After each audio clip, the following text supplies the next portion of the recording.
Gukirite kieha ituura-ini ria Yamumbi kaunti-ini ya Uasin Gishu thutha wa mutumia umwe gukuira gwake mucii thutha wa andu ari ihinda inini. Kuringana na David Borore ni muthuri wa itura mwena ucio, augite arahurirwo thimu thinya cia utuku na kumenyithio kuri na mutumia wa kuira gwake nyumba. Alikuja akaanza kusema ya kwamba anaumwa na hapa sehemu ya kitovu, chini ya kitovu kidogo. Akapewa maji moto ya kunywa. Baada ya kupewa maji akaanza kutapika na akaanza kubreathe kwa nguvu sana.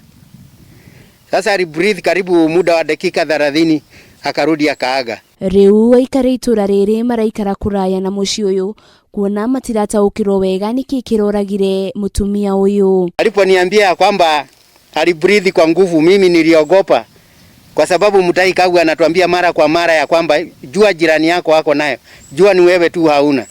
Sasa mimi hata kwa leo nimekuwa nikikaa mbali sana nikihoji na yeye, ninahoji akiwa karibu mita 5.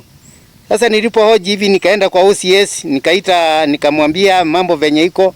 OCS akanitumia madaktari wakaja wakahoji huyu kijana kulingana hiyo. Mwiri wa mutumia ucio nuratwarirwo nyumba-ini ya kuiga miri ya Moi Teaching and Referral thutha wa family ino utagikana gwa kumutwara kuona nyumba ya kuiga miri ma mutwara maretagio marua ma kuonania ni ndwari iriku arari nayo. Tuweze kuondolewa hii mwili kwa sababu ukiangalia huko kwa mahindi huku watu wanajificha, hakuna mtu anapita barabara ya hii boma.